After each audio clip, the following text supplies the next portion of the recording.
In the heart of the Iranian desert on a moonless night, a massive explosion tore through the silent sky.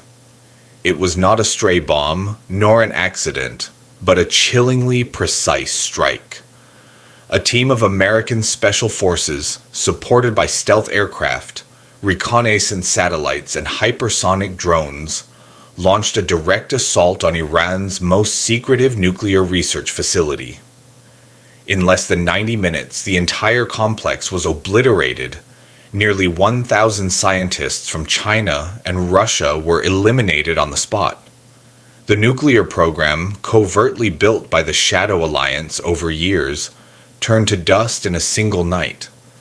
And what stunned the world even more was that neither China nor Russia dared to retaliate. What was happening? Welcome to B-21 Raider, where conflicts are not just recounted, but dissected through the lens of an expert. Here the battlefield is not only a place of combat, but also a stage where power, strategy, and geopolitical ambitions are laid bare. Let's return to the events. On a night in an unspecified month, an elite team from SEAL, Team 6, was deployed south of the city of Yas, where a supposed civilian nuclear energy research institute was located. But intelligence from the CIA, NSA, and satellite data from the Pentagon confirmed this was no energy facility. It was a hidden storage site for refined plutonium, enriched uranium, and, most crucially, a gathering point for nearly 1,000 scientists from Russia and China. Why would Iran amass such a colossal nuclear research force? And why were Russia and China involved in the heart of the Middle East? Leaked information from the U.S. State Department revealed that a multinational nuclear program, codenamed Shadow Alliance, had been secretly established over the past 2 years with the goal of creating a compact thermonuclear device, mountable on mid-range warheads. If successful, Iran would become the first Islamic nation to possess a new type of nuclear weapon, and that was unacceptable to Washington. The final decision-maker for the operation was none other than President Donald Trump, a man who once declared that if the free world did not act, evil would never stop. And he proved it with action. The operation was launched at 1:47 a.m. Tehran time. It began with a cyber attack.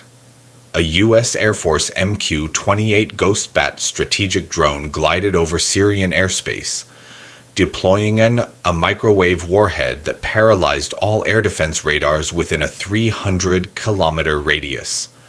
Simultaneously, the most advanced version of the B-21 Raider stealth bomber, carrying two AGM-158C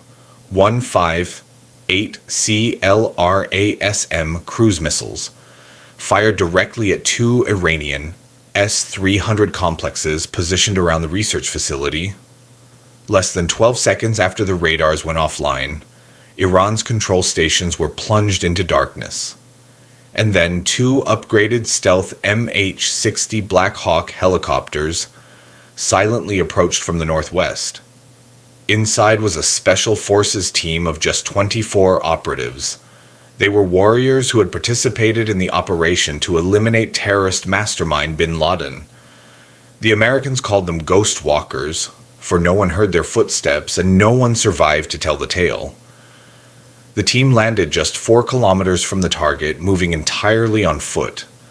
At night, without using lights, they navigated using GPS sensors embedded in the latest generation Raptor Vision 4 night vision goggles.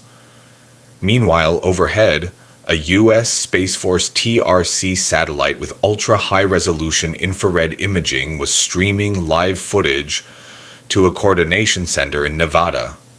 At exactly 2:13, the assault began. The facility's entrance was guarded by a 40-centimeter-thick titanium steel door, but it was no match for the newly unveiled Viper Fang penetrating round. With a single shot, the door was blasted open and the Special Forces team surged in like shadows. The weapons they carried were anything but ordinary. Each operative was equipped with an XM7 rifle integrated with an electromagnetic micro-launcher, capable of firing armor-piercing rounds at Mach 3 without making a sound. They also carried HBX localized jamming devices, which disrupted all communications within a 200-meter radius. Iran's security camera systems were completely blinded. Inside the facility, scientists were working the night shift. None suspected they were the targets. According to intelligence reports, a test run of a miniature reactor was scheduled for 2:30. If not stopped, Iran could succeed in creating a controlled chain reaction, the final step to activating a thermonuclear warhead.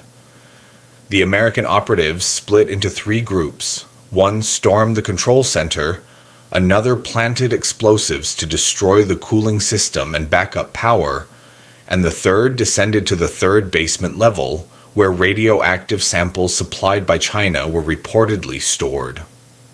The attack lasted only 17 minutes, but its effectiveness exceeded all expectations. The 3rd basement, housing enriched uranium, was completely engulfed in flames due to phosphorus rounds. A tunnel leading to a conference room where over 200 Russian and Chinese engineers were gathered was collapsed with specialized wall-penetrating explosives. The reactor control area was reduced to a smoldering pile of rubble as the team withdrew. 2 GBU-57A/B bunker-busting bombs were dropped from 16 kilometers above. They penetrated nearly 60 meters into the ground and detonated with the force equivalent to 12 tons of conventional explosives. The entire research complex collapsed in less than 90 minutes.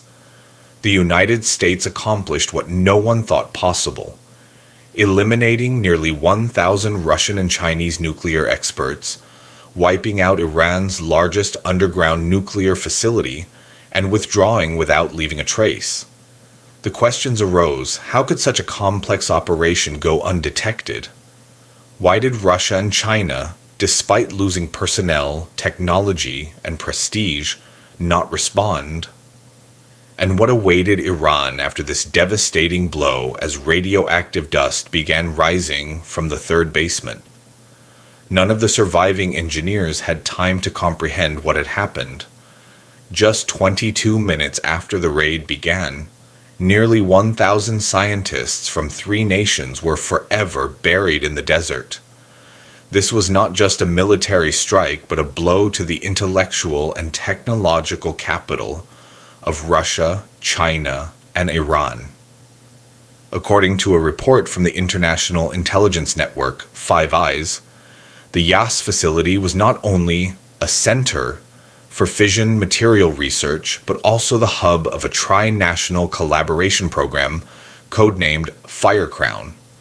Here, 412 Chinese scientists from the Chengdu Nuclear Technology Institute, 261 Russian engineers, and officers from the Moscow Atomic Energy Institute, and over 300 Iranian experts, most trained in North Korea, were gathered.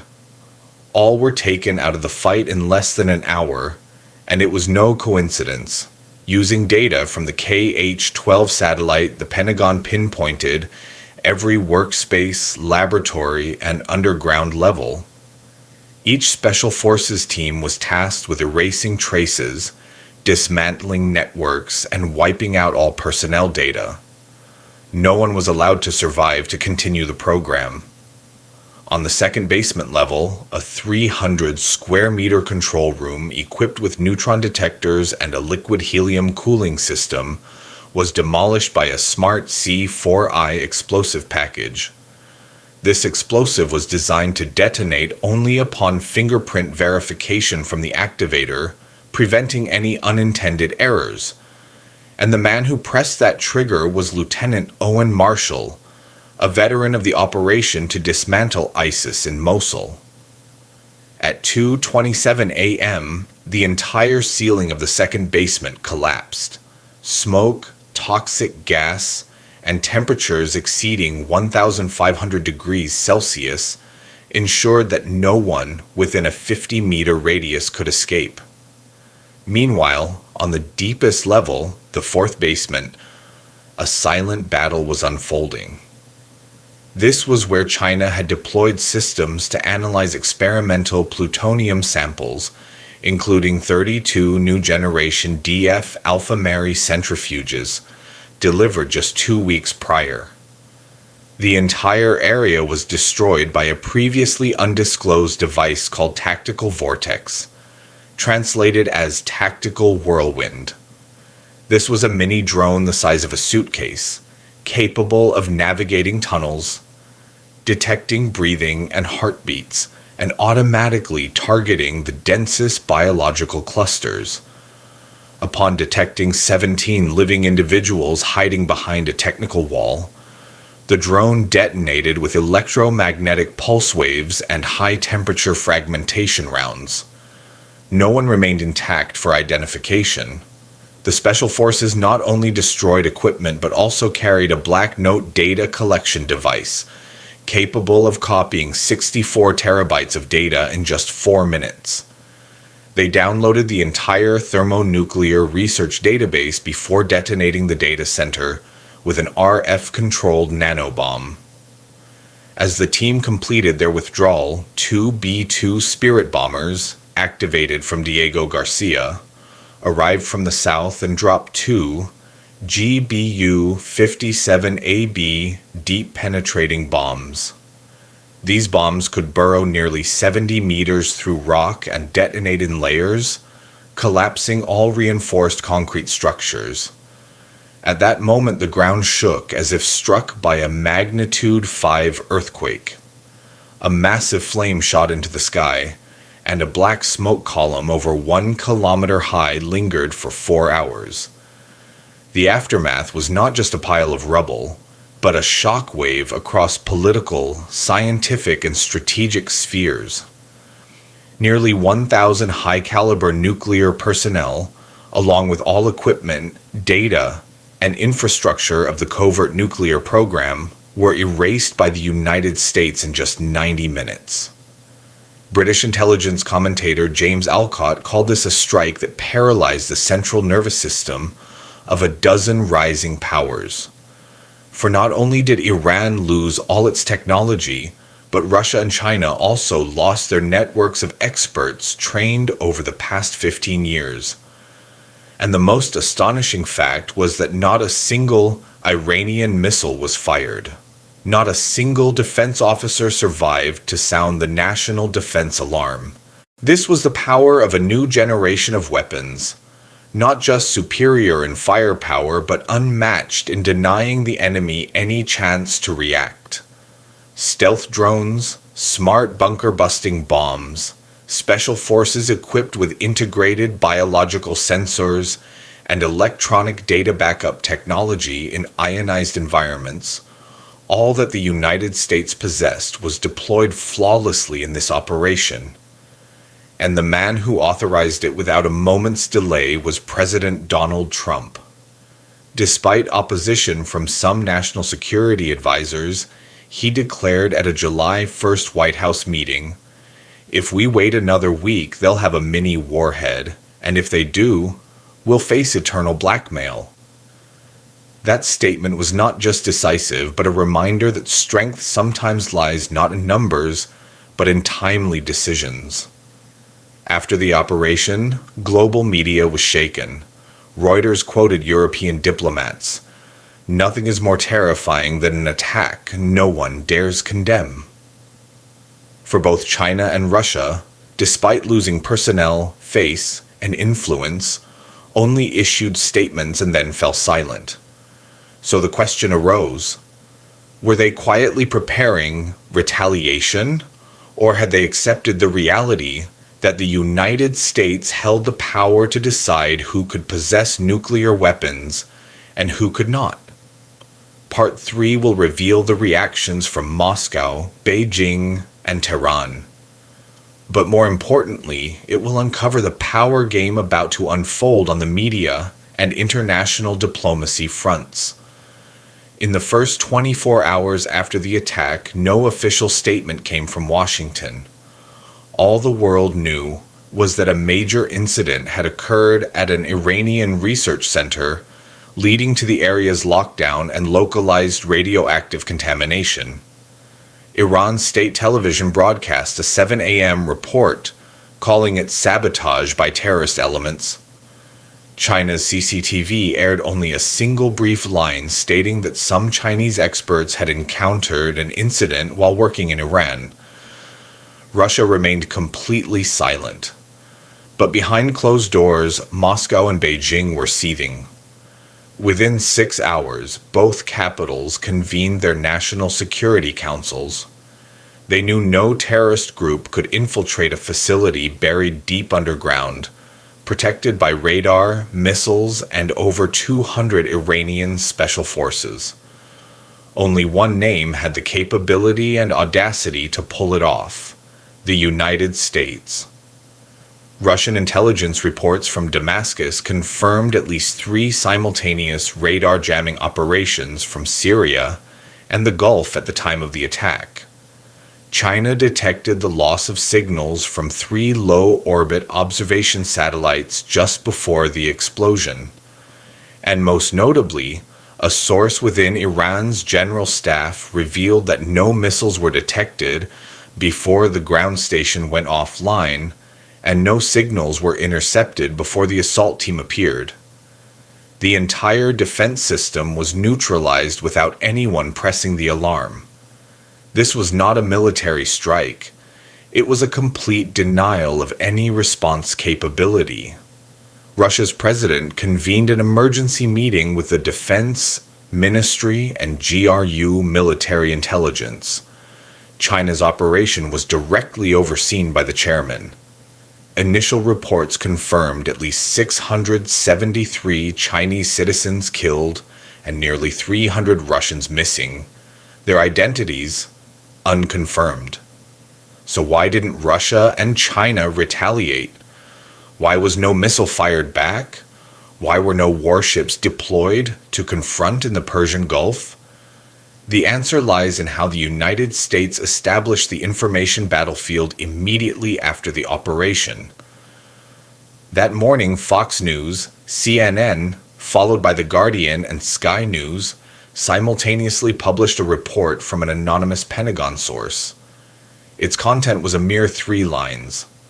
A campaign against the proliferation of weapons of mass destruction had been conducted, not targeting any nation but a threat to global security. No confirmation, no denial, and no clear evidence left behind. Just a smoldering pile of rubble and hundreds of unrecognizable bodies in the Iranian desert. In the world of diplomacy and hard power, it was the perfect strike. For if Russia or China reacted too strongly, they would have to admit they were secretly helping Iran develop nuclear weapons, something they had publicly denied before the United Nations. And if they remained silent, it meant admitting they were humiliated by the US, acknowledging they let hundreds of scientists be eliminated without retaliation. But Donald Trump didn't stop there. At a White House press conference the next day, he didn't confirm US involvement but delivered a statement that sent shivers worldwide. If anyone is secretly building nuclear bombs to threaten global freedom and peace, I don't care who they are. They will be erased before they can act. A statement that named no one but left no doubt who it targeted, and everyone knew he had the power to do it again. At the same time, the U.S. Fifth Fleet deployed an additional carrier strike group, led by the USS Ronald Reagan, to the Gulf of Oman. 2 squadrons of FA-18E and F-35C aircraft conducted patrols for 72 hours, creating a clear but non-declarative show of force.